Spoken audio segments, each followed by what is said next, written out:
Pronto, aqui acho que dá pra ver. Vê só. Tu lembra que tinhas, quando a gente tava estudando as percepções de língua, tinham três percepções. A tradicional, vou colocar aqui, releva minha letra. A tradicional. Tinha também a estruturalista.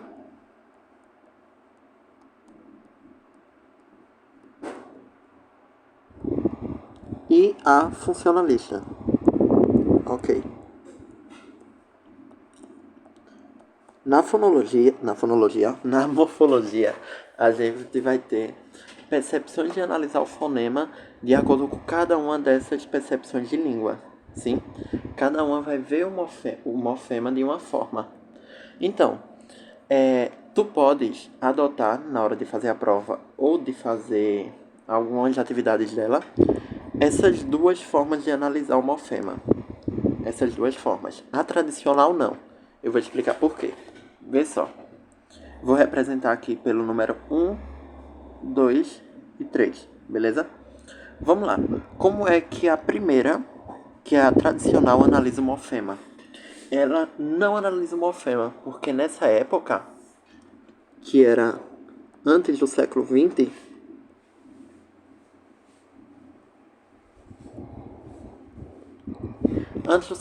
não existia essa preocupação em analisar o morfema.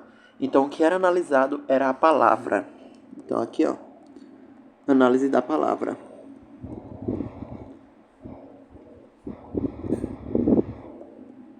Análise da palavra como um todo.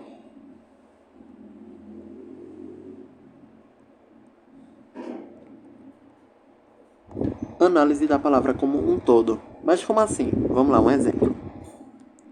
Exemplo, eu vou fazer a análise da palavra menina. Meninas. Meninas. Ok, análise da palavra meninas. O que isso aqui é? Eu posso dizer que isso aqui é um substantivo feminino plural. Acabou. Essa é a análise que a gramática tradicional faz. Meninas, substantivo feminino plural. E por isso a professora não quer que a gente trabalhe com essa forma de analisar, porque ela é uma forma muito superficial e é ultrapassada. Então essa forma aqui a gente não usa, mas eles analisam dessa forma. Vamos lá, vou colocar outra aqui pra gente fazer. Análise da palavra caneta. Caneta é um substantivo feminino singular. Acabou. É isso. Então, a gente já viu como é que a gramática tradicional ela analisa a palavra. A gramática estruturalista, que tem um nome para isso, deixa eu ver a forma de análise. Então, é a forma de análise que faz par mínimo. É a análise morfológica ou morfossintática. Sim? E como é essa forma de análise? É a forma de análise que a gente trabalha com Cláudia. Sim? Então é a análise que faz par mínimo, que trabalha com morfema. Então eu vou colocar aqui século XX. Século XX. O objeto de estudo eram os morfemas. E por influência do estruturalismo. Então, a influência daquele negócio dissociar entre eixo paradigmático e eixo sintagmático. Não sei se tu lembras. Mas aquilo deu com que fosse se influenciado a morfologia. E foi aí que surgiu a palavra morfemas, a análise morfológica que a gente conhece hoje. Então, o exemplo da palavra que eu usei antes, meninas, já vai ser analisado de outra forma. Aí aqui a gente já faz par mínimo. Então seria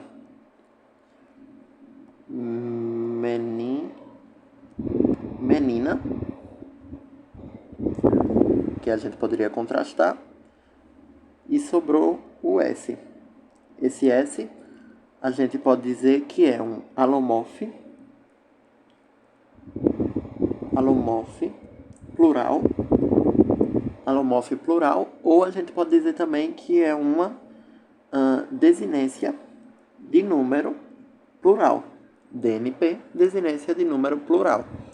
Ok, agora a gente pode contrastar menina com menin. E aí a gente sobrou o A.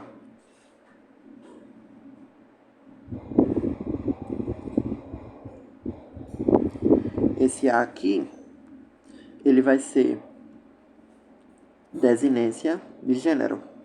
Desinência de gênero. E aí sobrou, então, menin, que é o radical.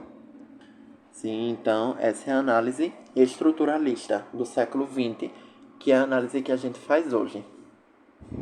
O terceiro modelo, vou colocar aqui, é o modelo mais difícil, sim, ou mais fácil em algumas situações. Ele é o modelo item e processo. Item e processo. E ele também surgiu no século XX. Século XX, beleza? Tá, e esse daqui, o que é que ele visa analisar? Esse modelo aqui, ele visa aplicar regras e operações para os morfemas. Então, ele aplica regras. Aplica regras aos morfemas.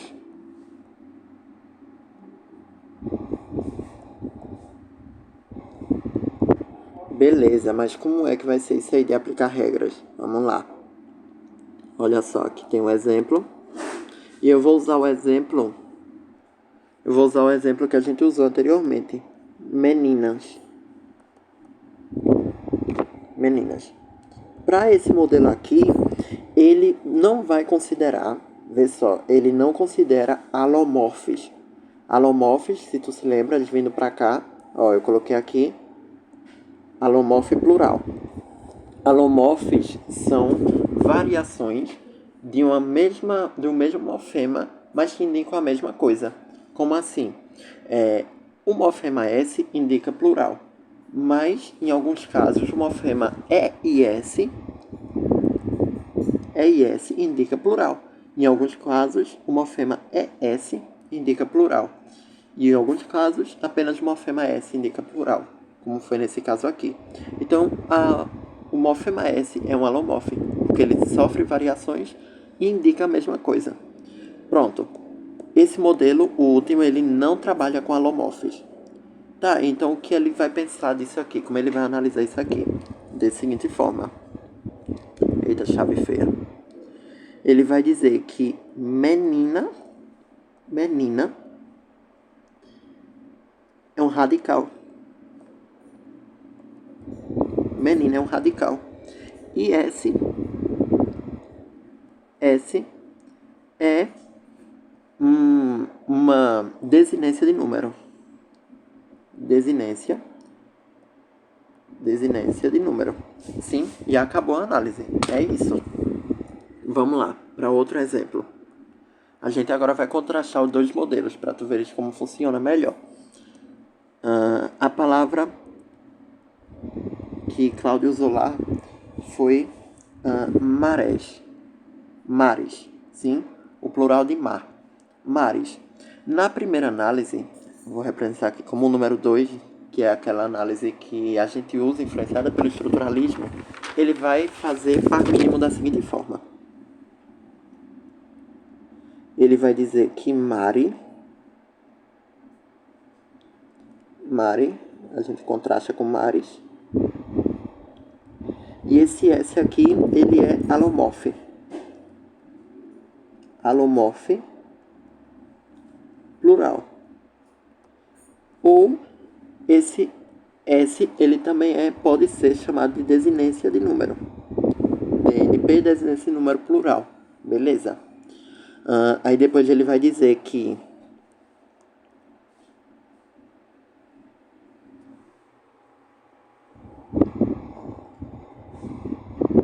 perdão, acabei confundindo. Aqui é o número 3. Porque essa daqui é a terceira análise. Essa daqui. E tem processo. Tá? Então, essa análise aqui vai dizer que Mares é alomorfe plural. DNP, beleza, essa letra S. E Mari, como um todo, é o radical.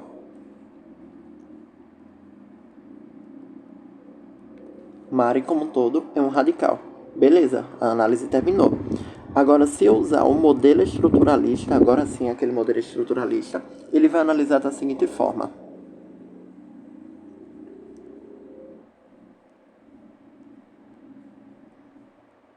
Mar,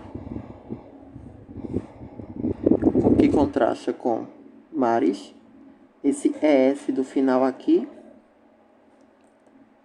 ES, é o alomorfe.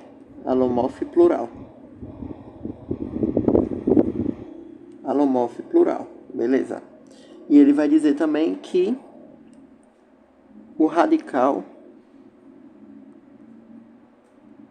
é mar. Então aqui está a diferença das duas análises. Enquanto na primeira, que é essa daqui, a gente tem mare como radical e a letra S como alomorfe plural ou DNP. Nessa estruturalista a gente tem mar como radical e ES como alomorfe ou DNP. Então tu vais escolher a que tu gostas mais e podes usar na prova.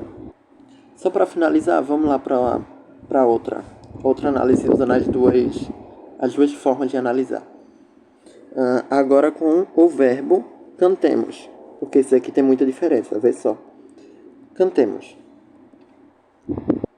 Usando aquela perspectiva estruturalista, ele vai dizer o seguinte: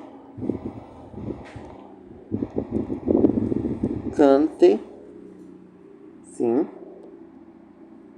cante, e vai contrastar isso aqui com